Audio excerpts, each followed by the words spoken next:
Hello दोस्तों, नमस्कार। चलिए हम सीटेट का पेपर सॉल्व करते हैं। यह पेपर 3 फरवरी 2023 को हुआ था। सीटेट पेपर फर्स्ट, यह प्राइमरी वालों के लिए है, कक्षा 1 से कक्षा 5 तक के लिए। सीटेट में 150 क्वेश्चन आता है। समय है 2 घंटे 30 मिनट। यह 5 भागों में डिवाइड है। भाग नंबर 1 बाल विकास एवं शिक्षा शास्त्र, भाग नंबर 2 गणित, भाग नंबर 3 पर्यावरण अध्ययन, भाग नंबर 4 भाषा फर्स्ट हिंदी, भाग नंबर 5 भाषा सेकेंड अंग्रेजी या संस्कृत। तो यह ऑप्शन होता है भाग नंबर 5, दोनों में से एक ले सकते हैं। आज हम भाग नंबर 3 पर्यावरण अध्ययन के क्वेश्चन को सॉल्व करेंगे। क्वेश्चन नंबर 61 से लेकर 90 तक है। सीटेट का एग्जाम 20 अगस्त 2023 को निर्धारित कर दिया गया है। यह ऑफलाइन होगा, इसलिए पेपर की प्रैक्टिस कर लेना आवश्यक है।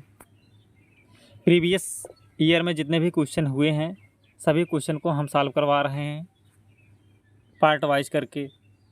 बाद में हम प्रैक्टिस सेट भी पूरा करवाएंगे। भाग नंबर 3 पर्यावरण अध्ययन, क्वेश्चन नंबर 61। नई दिल्ली हावड़ा राजधानी एक्सप्रेस 25 नवंबर 2022 को 16:50 यानी 4:50 घंटे पर नई दिल्ली स्टेशन से चलती है और 26 नवंबर 2022 को 12:05 घंटे पर हावड़ा पहुंचती है। यदि रेलगाड़ी की औसत चाल 80 किलोमीटर प्रति घंटा है तो नई दिल्ली और हावड़ा के बीच की दूरी क्या होगी। तो दूरी पूछा है, तो दूरी बराबर होता है चाल गुणे समय।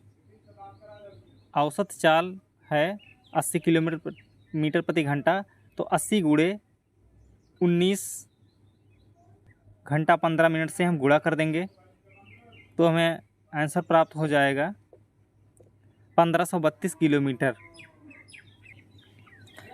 सही ऑप्शन है option number second 1532 kilometre. Question number 62। कल्पना कीजिए कि आप एक उद्यान पार्क में हैं और भूकंप आ गया है, तो आप सुरक्षा की कौन सी युक्तियाँ अपनाएंगे। ऑप्शन नंबर फर्स्ट है इमारतों से दूर खुले में रहिए। ऑप्शन सेकंड है निकटतम इमारत में भाग जाइए। ऑप्शन थर्ड है निकटतम वृक्ष के नीचे खड़े हो जाइए। ऑप्शन फोर्थ है पार्क से निकलकर भागते हुए निकटतम सड़क पर जाइए। सही ऑप्शन बताइए। सही ऑप्शन है ऑप्शन नंबर फर्स्ट, इमारतों से दूर खुले में रहिए। चलिए हम इसकी व्याख्या करते हैं। भूकंप आने पर अपनी सुरक्षा के लिए इमारतों से दूर खुले में रहना चाहिए। भूकंप के कारण इमारतों के गिरने की आशंका रहती, इसलिए इमारतों से दूर रहना चाहिए। Question number 63।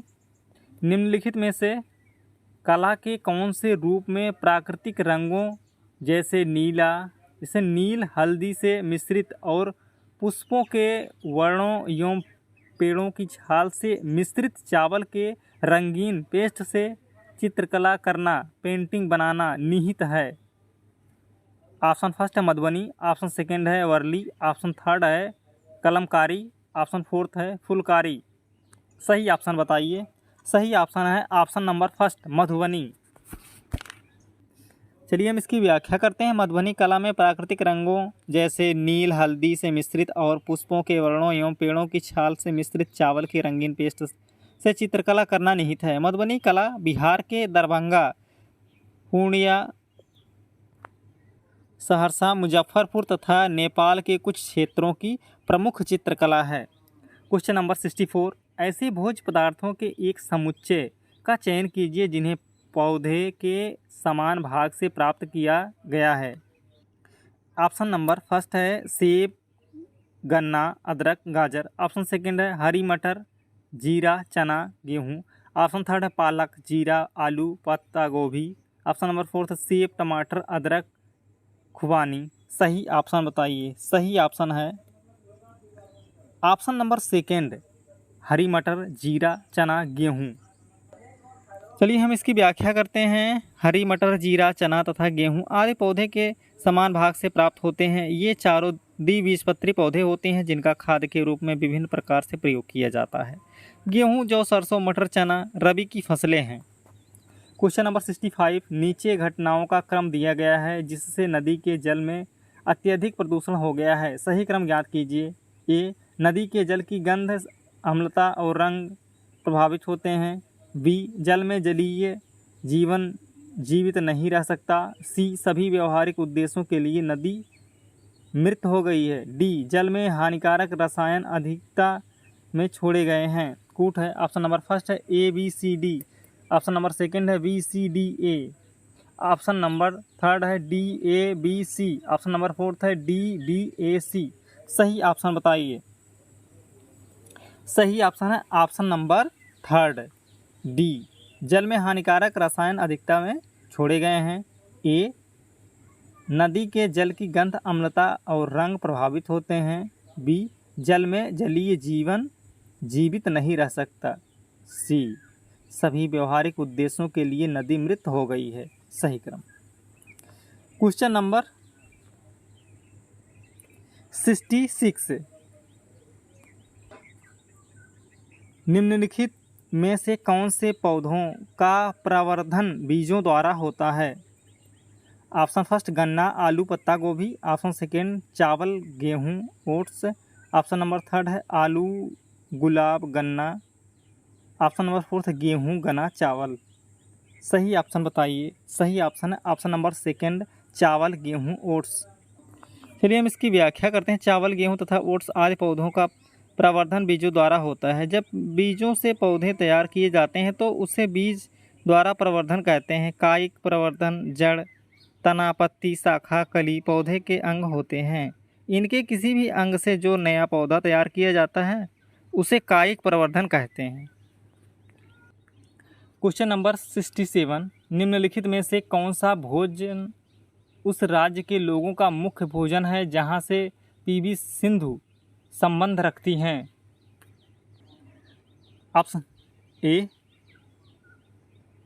इडली, चटनी, चावल, सांभर। ऑप्शन सेकेंड रोटी, दाल, सब्जी, आलू, पराठा। ऑप्शन नंबर 3 रोटी, सांभर, बांस की करी, मछली करी, fish curry. Option number 4 fish curry, मछली करी, टेपियोका और चावल। सही ऑप्शन बताइए। सही ऑप्शन है ऑप्शन नंबर 1 इडली, चटनी, चावल, सांभर। क्वेश्चन नंबर 68, ए की 2 बहनें, बी और डी उनकी सेकेंड आंख मदार। क्वेश्चन नंबर 70, आप दुकान से गेहूं लेते हो और आपकी माँ उसकी रोटियां बनाती हैं। गेहूं से रोटी बनाने की प्रक्रिया के सही क्रम को चुनाव कीजिए। ऑप्शन फर्स्ट है एक पात्र में आटा ले, आटा गूँथे, रोटी सेंके, गेहूं का आटा बनाएं। ऑप्शन सेकंड है गेहूं का आटा बनाएं, एक पात्र में आटा लें, आटा गूँथे आटे के पेड़े बनाएं और रोटियां सेकें। ऑप्शन थर्ड है आटा गूँथें, गेहूं को पीसें, रोटी बेलें और रोटियां सेकें। ऑप्शन नंबर 4 है गेहूं से आटा पीसें, गूँथे आटे के पेड़े बनाएं, रोटी सेकें और रोटियां बेलें। सही ऑप्शन बताइए। सही ऑप्शन है ऑप्शन नंबर सेकेंड, गेहूं का आटा बनाएं, एक पात्र में आटा लें, आटा गूँथे आटे के पेड़े बनाएं और रोटियां सेकें।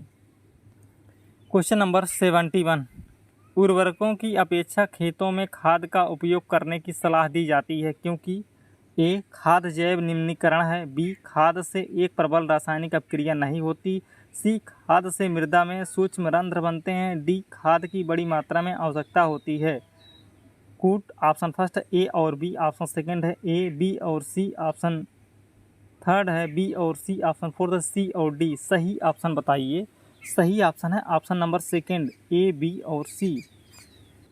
चलिए हम इसकी व्याख्या करते हैं। उर्वरकों की अपेक्षा खेतों में खाद का उपयोग करने की सलाह दी जाती है क्योंकि खाद जैव निम्नीकरण है तथा इससे प्रबल रासायनिक अपक्रिया नहीं होती है और ना ही इससे मृदा में सूक्ष्म रंध्र बनते हैं। पशु पक्षियों के मलमूत्र, फसल अवशेष एवं उद्योगों के उत्पादन आदि के विघटन से निर्मित पदार्थ को जैविक खाद कहते हैं। इसे जीवांश खाद भी कहा जाता है। क्वेश्चन नंबर 72 है, आप गंगा नदी के किनारे बसे स्थानों का भ्रमण करना चाहते हैं तो आप किन स्थानों के समुच्चय का चयन करेंगे? Option number first Kolkata, Kanpur, Varanasi. Option second Patna, Hyderabad, Varanasi. Option third है भुवनेश्वर, पुरी, दार्जिलिंग। ऑप्शन फोर्थ है दिल्ली, कोलकाता, प्रयागराज। सही ऑप्शन बताइए। सही ऑप्शन है option number first Kolkata, Kanpur, Varanasi. चलिए हम इसकी व्याख्या कर लेते हैं। गंगा नदी के किनारे बसे स्थानों का भ्रमण करने के लिए कोलकाता, कानपुर तथा वाराणसी समुच्चय का चयन करना होगा। गंगा नदी उत्तराखंड के गंगोत्री हिमनद से निकलकर बंगाल की खाड़ी में अपना जल गिराती है। हरिद्वार, प्रयागराज, कानपुर, वाराणसी, पटना तथा कोलकाता आदि गंगा नदी के किनारे पर अवस्थित प्रमुख नगर हैं। क्वेश्चन नंबर 73 है, निम्नलिखित में से कौन सा युग्म सही है? ऑप्शन फर्स्ट गेहूँ मूसला जड़, ऑप्शन सेकंड धनिया मूसला जड़, ऑप्शन थर्ड है गाजर झगड़ा जड़, ऑप्शन फोर्थ है बांस मूसला जड़। सही ऑप्शन बताइए। सही ऑप्शन है ऑप्शन नंबर सेकंड धनिया मूसला जड़। चलिए हम इसकी व्याख्या करते हैं। धनिया एक मूसला जड़ वाला पौधा है। युग्म 1 और 4 सही सुमेलित नहीं है, क्योंकि गेहूं के पौधे की जड़ अवस्थानिक प्रकार की होती है। गाजर एक प्रकार की मूसला जड़ होती है। बांस की जड़ें तंतुमय झकड़ा जड़ होती हैं। ये जड़ें तने के आधार से निकलती हैं और रेशेदार तंतुमय जड़ प्रणाली का निर्माण करती हैं। क्वेश्चन नंबर 74, निम्नलिखित में से कौन सा जीव सांप, सर्प, कछुए और गिरगिट का निकटतम संबंधी है? ऑप्शन फर्स्ट है मेढक, ऑप्शन सेकंड है छिपकली, ऑप्शन थर्ड है चमगादड़, ऑप्शन फोर्थ है मछली। सही ऑप्शन बताइए। सही ऑप्शन है ऑप्शन नंबर सेकंड मछली छिपकली। चलिए हम इसकी व्याख्या करते हैं। छिपकली सांप या सर्प, कछुए और गिरगिट का निकटतम संबंधी है, क्योंकि छिपकली कार्डेटा फाइलम का जीव है। छिपकली स्क्वायमाटा जीव वैज्ञानिक गण के सरीसृप प्राणियों का एक पारवर्ती समूह है, जिसमें अंटार्कटिका के अतिरिक्त विश्व भर के प्रत्येक बड़े भूभाग में मिलने वाली लगभग 6000 ज्ञात जातियां सम्मिलित हैं। क्वेश्चन नंबर 75, निम्नलिखित में से पेंगुइनों का क्या एक अभिलक्षणिक गुण नहीं है? ऑप्शन फर्स्ट है उनकी त्वचा मोटी होती है और उनके शरीर में बहुत वसा है। ऑप्शन नंबर सेकंड है उनका शरीर धारा रेखीय है। ऑप्शन नंबर थर्ड वे अपना रंग आसपास के वातावरण के अनुसार बदलते हैं। ऑप्शन नंबर फोर्थ वे साथ साथ इकट्ठे होकर तथा चिपक कर जीवित रहते हैं। सही ऑप्शन बताइए। सही ऑप्शन है ऑप्शन नंबर थर्ड वे अपना रंग आसपास के वातावरण के अनुसार बदलते हैं। चलिए हम इसकी व्याख्या करते हैं। पेंगुइन आसपास के वातावरण के अनुसार अपना रंग नहीं बदलता, क्योंकि यह इनका अभिलाक्षणिक गुण नहीं है, बल्कि पेंगुइन पानी के जीवन के लिए अत्यधिक अनुकूलित विपरीत रंगों काले और सफ़ेद रंग वाला पक्षी है। पेंगुइन जलीय समूह में उड़ने में असमर्थ होते हैं, जो केवल दक्षिणी गोलार्ध विशेष रूप से अंटार्कटिका में पाए जाते हैं। इनका शरीर धारा रेखीय है तथा इनकी त्वचा मोटी व इनके शरीर में अधिक वसा होती है। क्वेश्चन नंबर 76, बोलती इमारतें गोलकुंडा किले के विषय में एक वृत्तांत है। यह पाठ विद्यार्थियों को स्मारकों के विस्तृत वर्णन के अतिरिक्त से परिचय करता है। ए, तकनीकी अभिकल्पना जल के उपयोग पूर्व समय की व्यवस्थाओं। बी, गोलकुंडा किले के निवासियों द्वारा ग्रहण किए जाने वाला भोजन। सी, युद्ध या शांति के दौरान किलों का सामाजिक एवं राजनीतिक जीवन। डी है स्थानों की पहचान हेतु किसी मानचित्र को पढ़ने। पुट ऑप्शन फर्स्ट है A C D, option second है A B D, option third है B C D, option fourth A B C. सही ऑप्शन बताइए। सही ऑप्शन है option number first A C D. चलिए हम इसकी व्याख्या करते हैं। बोलती इमारतें गोलकुंडा किले के विषय में एक वृत्तांत है। यह पाठ विद्यार्थियों को स्मारकों के विस्तृत वर्णन के अतिरिक्त तकनीकी अभिकल्पना जल के उपयोग पूर्व समय की व्यवस्थाओं युद्ध एवं शांति के दौरान किलों का सामाजिक एवं राजनीतिक जीवन तथा स्थानों की पहचान हेतु किसी मानचित्र को पढ़ने से परिचित कराता है। गोलकुंडा किला दक्षिण भारत में हैदराबाद नगर से 5 मील पश्चिम दिशा की ओर स्थित एक दुर्ग तथा ध्वस्त नगर है। इस दुर्ग का निर्माण 14वीं शताब्दी में वारंगल के राजा ने कराया था। बाद में यह बहमनी शासकों के नियंत्रण में आ गया और मोहम्मद नगर कहलाने लगा। क्वेश्चन नंबर 77, ईवीएस का एक पाठ खत्म हो जाए तो विषय यात्रा प्रस्तुत करता है, किंतु यह विषय यातायात तक ही सीमित नहीं है, लेकिन इसका एक विस्तृत और अधिक रुचिकर परिप्रेक्ष्य है। निम्नलिखित में से कौन इस परिप्रेक्ष्य का उदाहरण है? ऑप्शन नंबर फर्स्ट, लोग विभिन्न दूरियों तक जाने में विभिन्न प्रकार के वाहनों का उपयोग करते हैं। ऑप्शन नंबर सेकंड, विभिन्न वाहनों में विभिन्न प्रकार के ईंधनों का उपयोग होता है। ऑप्शन थर्ड है, विद्यार्थियों को हमारे देश में विभिन्न शहरों में और विभिन्न वर्षों में पेट्रोल और डीजल जैसे ईंधनों की दर ज्ञात करनी है। ऑप्शन नंबर फोर्थ, कुछ वाहन ट्रैक पर दौड़ते हैं, कुछ सड़कों पर और कुछ हवा में उड़ते हैं। सही ऑप्शन बताइए। सही ऑप्शन है ऑप्शन नंबर थर्ड, विद्यार्थियों को हमारे देश में विभिन्न शहरों और विभिन्न वर्षों में पेट्रोल और डीजल जैसे ईंधनों की दर ज्ञात करनी है।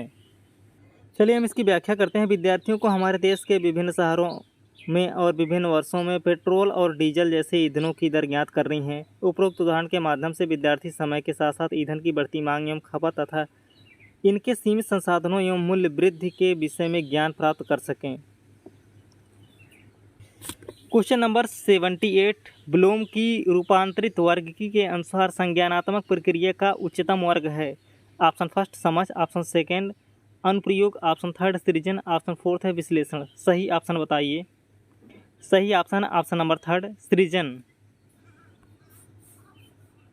चलिए हम इसकी व्याख्या करते हैं। ब्लूम की रूपांतरित वर्गीकी के अनुसार सृजन संज्ञानात्मक प्रक्रिया का उच्चतम वर्ग है। ब्लूम की वर्ग की शिक्षा के अंतर्गत सीखने के उद्देश्यों के वर्गीकरण से संबंधित है। इस सिद्धांत का उपयोग एजुकेशन, ट्रेनिंग एवं लर्निंग प्रोसेस से निर्माण में किया जाता है। संज्ञानात्मक प्रक्रिया के प्रमुख वर्ग निम्न प्रकार हैं।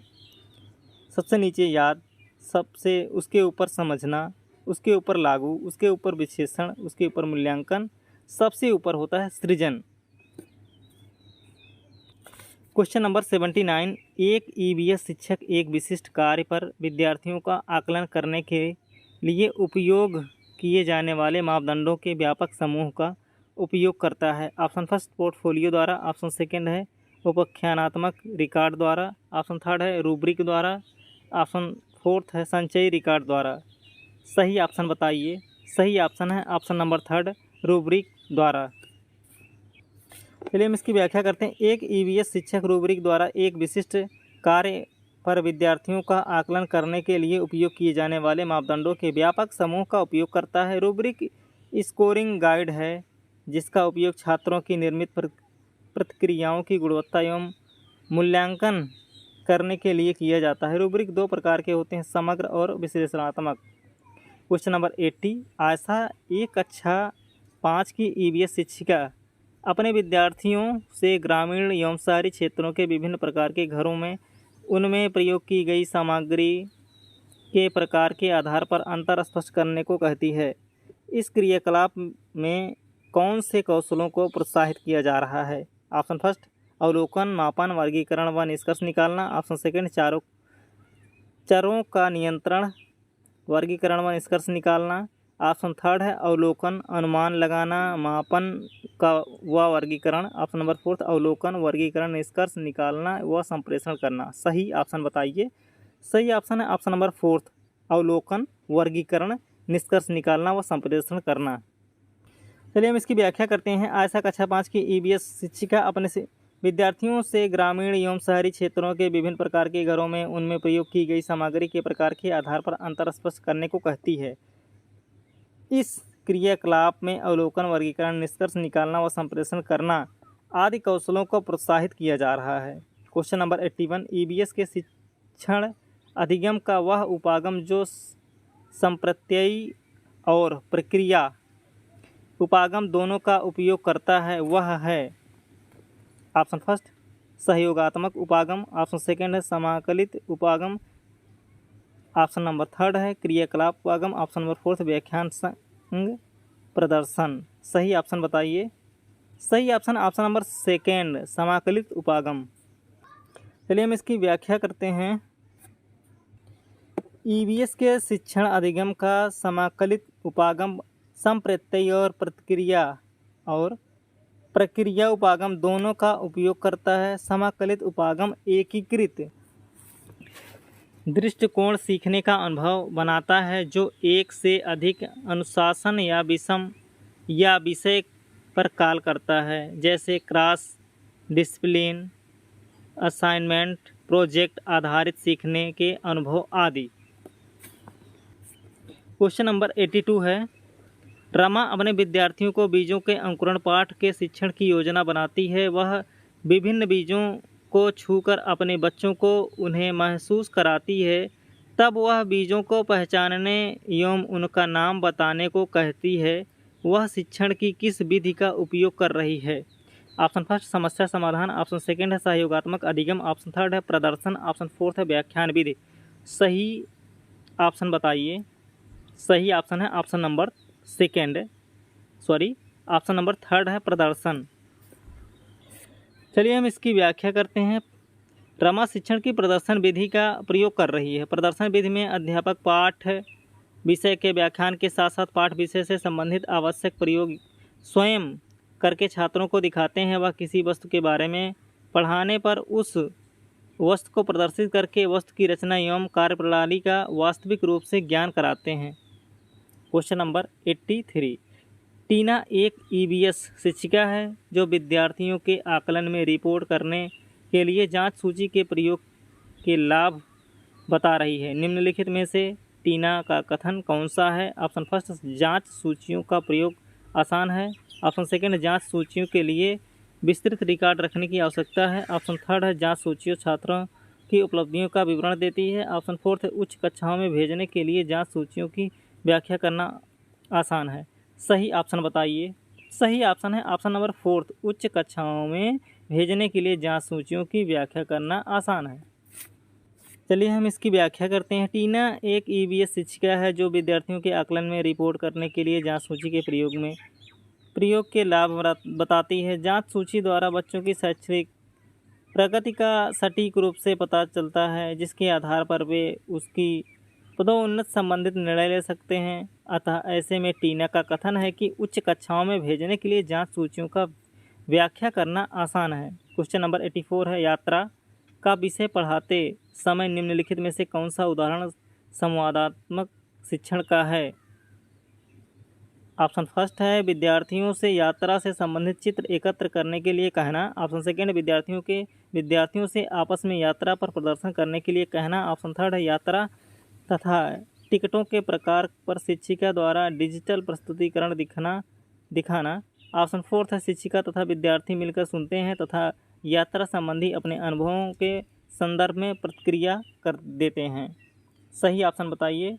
सही ऑप्शन है ऑप्शन नंबर फोर्थ, शिक्षिका तथा विद्यार्थी मिलकर सुनते हैं तथा यात्रा संबंधी अपने अनुभवों के संदर्भ में प्रतिक्रिया देते हैं। चलिए हम इसकी व्याख्या करते हैं। यात्रा का विषय पढ़ाते समय शिक्षिका तथा विद्यार्थी मिलकर सुनते हैं तथा यात्रा संबंधी अपने अनुभवों के संदर्भ में प्रतिक्रिया देते हैं।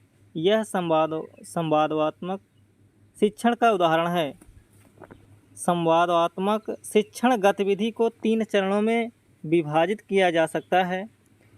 नंबर 1 प्री एक्टिव चरण से पहले की प्रारंभिक गतिविधियाँ। नंबर 2 शिक्षण इंटरेक्टिव चरण के दौरान की जाने वाली गतिविधियाँ। थर्ड है शिक्षण अधिगम पोस्ट एक्टिव चरण के बाद की जाने वाली गतिविधियाँ। Question number 85। मिली एक 6 वर्षीय बालिका है जो अपनी चीज़ें जैसे कि क्ले डो, किताबें, वर्कशीट, रंग इत्यादि किसी के साथ साझा नहीं करती। उसकी अध्यापिका को मिली को शामिल करके किसी भी सहयोजक क्रियाकलाप का आयोजन करने में समस्या का सामना करना पड़ता है। मिली की अध्यापिका के रूप में आप क्या करेंगे? ऑप्शन फर्स्ट है मिली को समझाइए कि वह अपनी वस्तुएं दूसरों से साझा करें। ऑप्शन सेकंड है अन्य सभी छात्रों को समझाइए कि वे मिली के सुस्वागत व्यवहार के साथ समायोजन करें। स्वत्वात्मक व्यवहार के साथ समायोजन करें। ऑप्शन नंबर थर्ड है उसके अभिभावकों को विद्यालय में बुलाकर उसके व्यवहार के बारे में चर्चा करें। सही ऑप्शन बताइए। सही ऑप्शन अगले पृष्ठ पे है, ऑप्शन नंबर 4।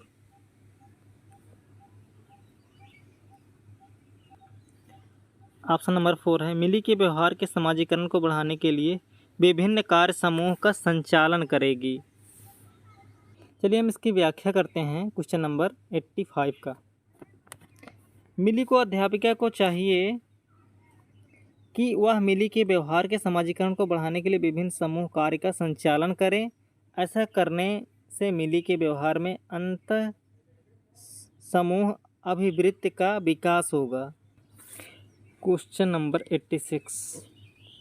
प्राथमिक स्तर पर ईवीएस का कौन सा शिक्षण सामाजिक रचनावादी उपागम का अनुगमन करता है? ये है कहानी, कविताएं तथा वास्तविक जीवन के वर्णनों को पाठ्यपुस्तकों में शामिल करना जिससे विविध कक्षाओं का अनुसरण हो सके। बी है पाठों को सरल एवं मानक भाषा में प्रस्तुत किया जाए। सी संदर्भ की समझ को बढ़ाने के लिए स्थानीय भाषा एवं शब्दावली का प्रयोग किया जाए। डी है ईवीएस शिक्षण की गुणवत्ता को सुनिश्चित करने के लिए राज्य स्तर के मानकीकृत आकलन हो। कोट ऑप्शन नंबर फर्स्ट है ए और सी, ऑप्शन नंबर सेकंड है ए और बी, ऑप्शन नंबर थर्ड है बी और डी, ऑप्शन नंबर फोर्थ है ए बी और सी। सही ऑप्शन बताइए। सही ऑप्शन है ऑप्शन नंबर फर्स्ट ए और सी। चलिए हम इसकी व्याख्या करते हैं। कहानी, कविताएं तथा वास्तविक जीवन के वर्णनों को पाठ्यपुस्तकों में सम्मिलित करना जिससे विविध कक्षाओं का अनुसरण हो सके तथा संदर्भ की समझ को बढ़ाने के लिए स्थानीय भाषा एवं शब्दावली का प्रयोग किया जाना चाहिए। सामाजिक रचनावादी उपागम के अनुगमन का उपयोग प्राथमिक स्तर पर ईवीएस के शिक्षण हेतु किया जाता है। Question number 87। निम्नलिखित में से कौन सा ईवीएस के शिक्षण के लिए उपयुक्त उपागम नहीं है?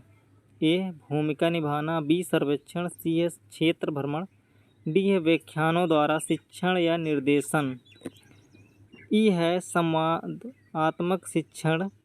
कोट ऑप्शन नंबर फर्स्ट केवल डी, ऑप्शन नंबर सेकंड केवल ई, ऑप्शन नंबर थर्ड केवल सी, ऑप्शन नंबर फोर्थ केवल बी। सही ऑप्शन बताइए। सही ऑप्शन ऑप्शन नंबर फर्स्ट केवल डी, व्याख्यानों द्वारा शिक्षण या निर्देशन।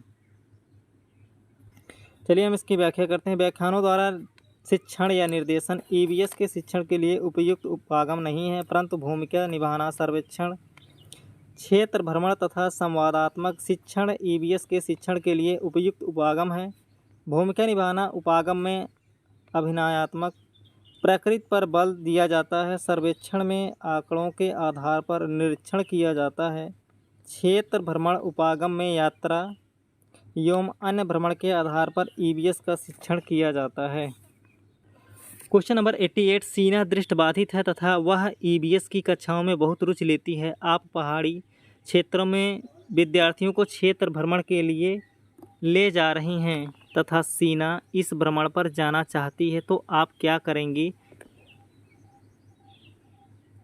आप ए है उसके अभिभावकों से कहें कि उसे मना करें क्योंकि पहाड़ी क्षेत्र में उसके लिए जोखिम हो सकता है। बी उसके अभिभावकों को सलाह दें कि वे उसे जाने की अनुमति दे दें। सी है उनकी सबसे अच्छी मित्र को जिम्मेदारी सौंपें कि वह यात्रा के दौरान उसकी सुरक्षा का ध्यान रखे। डी 4-6 विद्यार्थियों के समूह बनाएं तथा प्रत्येक समूह को यात्रा से संबंधित निर्धारित जिम्मेदारियां सौंपें।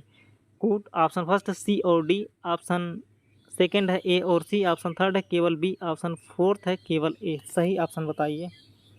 सही ऑप्शन है ऑप्शन नंबर फर्स्ट सी और डी। चलिए हम इसकी व्याख्या करते हैं। सीना दृष्टिबाधित है तथा ईवीएस की कक्षाओं में बहुत रुचि लेती है। आप पहाड़ी क्षेत्रों में विद्यार्थियों को क्षेत्र भ्रमण के लिए ले जा रही हैं तथा सीना इस भ्रमण पर जाना चाहती है, तो इस स्थिति में शिक्षिका का कार्य होगा कि सीना की उसकी सबसे अच्छी मित्र को जिम्मेदारी सौंपे जिससे वह यात्रा के दौरान उसकी सुरक्षा का ध्यान रखे और 4-6 विद्यार्थियों के समूह बनाएं तथा प्रत्येक समूह को यात्रा से संबंधित निर्धारित जिम्मेदारियां सौंपे। ऐसा करने से भ्रमण प्रक्रिया अवधोपरांत सुरक्षित संपादित होगी। Question number 89। निम्नलिखित में से कौन ईवीएस में भावात्मक पक्ष से संबंधित आकलन का संकेतक है? ऑप्शन फर्स्ट है अवलोकन, ऑप्शन सेकंड है चर्चा करना, ऑप्शन थर्ड है साथ मिलकर कार्य करना सीखना, ऑप्शन फोर्थ है प्रयोग। सही ऑप्शन है ऑप्शन नंबर थर्ड, साथ मिलकर कार्य करना सीखना। Question number 90। ईवीएस की कक्षा में जब कोई बच्चा अनेक अन्वेषी प्रश्न पूछता है तब वह अपने कौन से कौशल को बेहतर नहीं कर पा रहा है? ऑप्शन फर्स्ट है सुनने का कौशल, ऑप्शन सेकंड है प्रदर्शन कौशल, ऑप्शन थर्ड है विवेचना कौशल, ऑप्शन फोर्थ है समालोचनात्मक चिंतन कौशल। सही ऑप्शन बताइए। सही ऑप्शन है ऑप्शन नंबर सेकंड प्रदर्शन कौशल। चलिए हम इसकी व्याख्या करते हैं। ईवीएस की कक्षा में जब कोई बच्चा अनेक अन्वेषी प्रश्न पूछता है तब वह अपने प्रदर्शन कौशल को बेहतर नहीं कर पा रहा है। प्रदर्शन कौशल का तात्पर्य किसी कार्य को करके दिखाने की कुशलता से होता है। कोई कार्य करके सिखाने से शिक्षण प्रक्रिया भावपूर्ण हो जाती है।